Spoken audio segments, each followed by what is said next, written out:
Olá, eu sou o professor Roberto Brasileiro Paixão, da Escola de Administração da UFBA, e na aula de hoje nós iremos falar sobre custeio baseado em atividades, também conhecido como custeio ABC.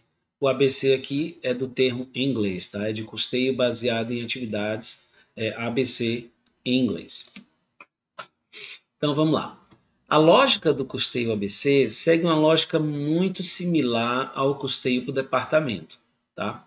A diferença é o que é usado como direcionador dos custos, ou seja, como critério de rateio para os custos indiretos. Se antes, no custeio por departamentos, a gente estava usando os centros de custo, agora a gente vai pensar nas atividades que são direcionadoras dos custos. Então, ao invés de pensar quem é o critério, a gente vai pensar quem é o direcionador. Quer dizer, esse custo ele vem em função do quê? E aí, na hora de pensar esse o que, a gente vai pensar na atividade que está sendo realizada e vai usar essa atividade como critério de rateio dos CIFs. Ok? E por que usa atividade? Porque em muitos casos faz mais sentido usar as atividades porque são as atividades que consomem recursos. Então, é a atividade que consome o recurso. Então, é natural que a atividade seja usada como um direcionador do custo. Tá? Então, a gente usa o custeio ABC porque em ambientes competitivos com múltiplos produtos e serviços, os sistemas tradicionais de custeio eles podem falhar. Falhar em que sentido, Roberto? Falhar em não fazer a apuração adequada, ou digamos assim, mais adequada do custo. Isso está em função de rateios ineficientes, basicamente baseados em volume. Tá? Então, nesse caso, para usar o custeio ABC, a gente precisa, antes de mais nada, verificar as atividades. Né? Quais são as atividades que a empresa faz? Como essas atividades elas podem ser empregadas como direcionadores de custos? Depois nós vamos verificar os recursos consumidos para a prestação de cada atividade, ou seja, qual é o custo por atividade. O custo aqui que eu estou falando, lembrem-se, é o CIF, né? Porque é o CIF que é o problema do rateio, não é o material direto, não é a mão de obra direta. E aí sim, depois a gente vai fazer o rateio. Então, os passos para poder fazer é basicamente levantar as atividades, verificar qual é o custo na prestação de cada atividade e depois fazer a elaboração do rateio. Vamos pegar um exemplo relativamente simples, tá? Vamos dizer que eu tenha dois serviços aqui. Eu faço entregas e as entregas eu estou chamando aqui de dois tipos de entrega, como se eu tivesse dois produtos, né, dois serviços, no atacadão e no varejinho. Ou seja, eu entrego montão ou entrego no varejinho, que é aquela entrega pequenininha, né? Isso é atividade, né? Eu tenho custos diretos, lembrando, vai entrar material direto e vai entrar também mão de obra direta, de 18 mil no atacadão e 32 mil no varejinho, o que soma 50 mil. E eu tenho custos indiretos, que são os CIFs, de 140 mil. A grande questão é como eu faço a alocação desses 140 aqui e aqui. Como é que eu divido isso aqui? Vamos lá. Digamos que eu vá pensar no volume transportado. Ora, o atacadão, obviamente que é a entrega no atacado, né? Então é muito. Então eu faço a entrega de uma só vez, 640. Aqui eu estou fazendo a quantidade de 160, porque é no varejinho, né? Se a gente pensar na quantidade total de unidades transportadas, né? Estou aqui, ó, eu entrego 640 unidades de uma única vez, né? E aqui eu entrego 160 unidades. Eu tenho 800 unidades no total. Se eu usar aqui esse volume de unidades transportadas como base de rateio, eu vou ter 640 em relação a 800, que dá 80%, né? 640 dividido por 800, que dá 80%.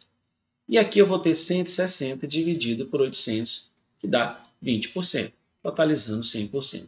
Então, aqueles 140 mil de CIFs eu posso ratear dessa forma. E isso é em função do volume transportado, não é ainda da atividade. Então, vamos lá. Eu tenho os 50 mil de custos diretos, eu tenho aqui o critério de rateio, unidade transportada, o percentual do rateio, e aí eu tenho os 140 aqui, ó, sendo rateados 80% de 140, 112 para o atacadão, e 20% de 140, que dá 28, para o varejinho. Somando os custos, aqui, ó, somando 18 mil de custos diretos com 112 de direto, eu tenho 130 mil de custos do atacadão e 32 com 28, 60 mil de custos do varejinho. Que a total aqui vai dar 50 com 140, a gente já sabia esse número, né? 190 mil. Se eu for pegar o custo unitário, quer dizer, o custo de fazer uma unidade transportada, né? Então eu vou pegar os 130, que é o total, dividir por 640. Tá? Isso vai dar 203 por atacadão e 375 do varejinho. Então, uma unidade transportada no atacadão me custa 203 e uma unidade do varejinho me custa 375. Opa, peraí. Mas vamos pensar aqui melhor. Quando eu estou trabalhando no atacadão, eu estou trabalhando com maior volume. Logo, no varejinho, eu faço uma unidade por entrega. No atacadão, eu faço 16 unidades por entrega, né? Que é a conta que está aqui, né? Em função das unidades transportadas. Logo, o que eu posso pensar? O que é o direcionador do custo? É o volume ou a entrega? Então, na verdade, o direcionador de custo, nesse caso, é muito mais sensato usar o número de atividades de entrega. Quer dizer, é a quantidade de entrega é que faz o custo ser maior ou menor, e não a quantidade transportada na entrega. Ou seja, eu estou saindo de um rateio baseado na quantidade e estou indo para um rateio baseado na atividade. Que atividade é essa? A atividade de entrega. Então, neste caso, o varejinho faz uma unidade por entrega e o atacadão faz 16 unidades por entrega. Roberto, o que muda nos números? Vamos lá. Vamos ver o que muda. Então, vou pegar aqui o atacadão, ele fez 40 entregas e o varejinho fez 160 entregas. O atacadão, ele faz um número menor de entregas. Mas quando ele entrega muito, porque é no atacado. O varejinho, quando entrega uma só. Logo, para entregar mais, ele tem que entregar muitas vezes. Ele tem que fazer muitas atividades de entrega. É por isso que o número aqui é maior. Considerando o volume total de entregas, não de quantidade, de entregas realizadas, eu vou ter agora 40 de 200 dá 20% e 160 de 200 dá 80%. Então, o percentual aqui inverteu. Vamos ver como é que isso fica no custo. Na hora de dividir agora os 140 mil, não trabalhando mais com quantidade de entrega, mas com quantidade entregada, mas com volume de entrega, da atividade de entregar, e não em função da unidade, né, da quantidade da unidade entregada do produto.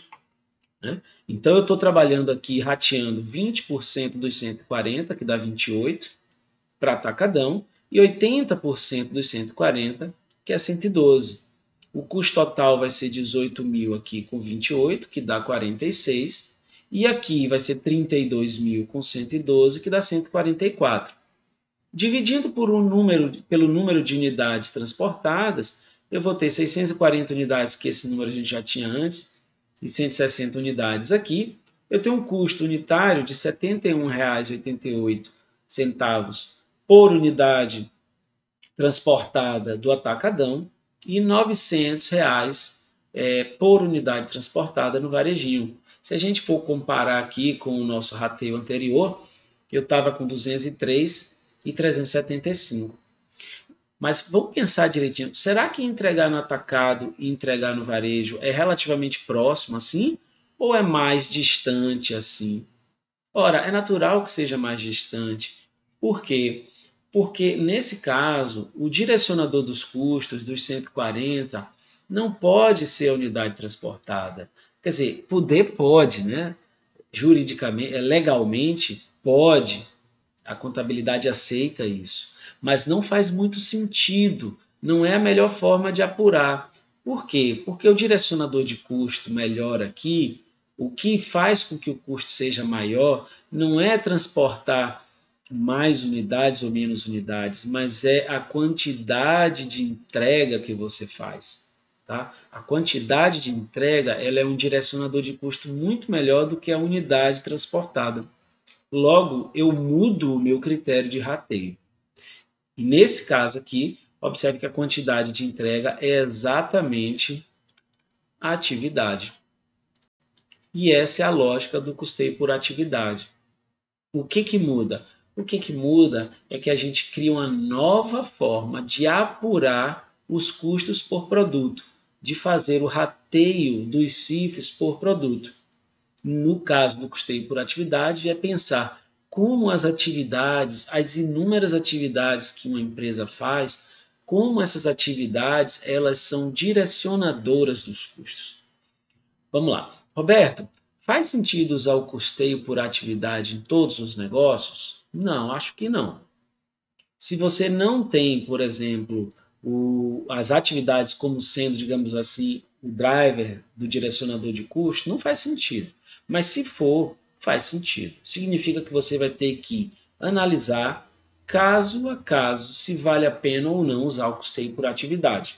E, obviamente, que existe um dilema, um debate sobre isso, sobre vale a pena, não vale a pena. Enfim, essa é uma escolha do gestor. Ele pode até buscar, na teoria, na literatura, casos mais adequados, menos adequados, mas ele vai ter que tomar a decisão dele se ele vai implantar ou não o custeio por atividades. O que é importante para vocês é entender a lógica do custeio por atividades. É diferente do custeio por departamento, é diferente para o custeio por absorção, a divisão do rateio único do CIF que a gente também já fez antes. Agora, em termos de operacionalização da divisão, não muda nada, porque acaba sendo um rateio também. Muda a lógica e, obviamente, que mudam os números. Né? Você vê aqui que o custo unitário de transportar no atacadão é infinitamente maior do que o custo unitário de transportar no varejinho. Por quê? Porque o varejinho é um produto entregue por vez. Né? É uma entrega, um produto. E no atacadão, não. No atacadão, ele entrega, cada vez que ele vai, ele entrega um monte. Então, é muito mais barato, né? É muito mais barato entregar no atacadão do que entregar no varejinho. Bom, como vocês já sabem, se tiverem dúvidas, usem o fórum, anotem sua dúvida, pergunte também no nosso próximo encontro síncrono. Até lá, um abraço a todos.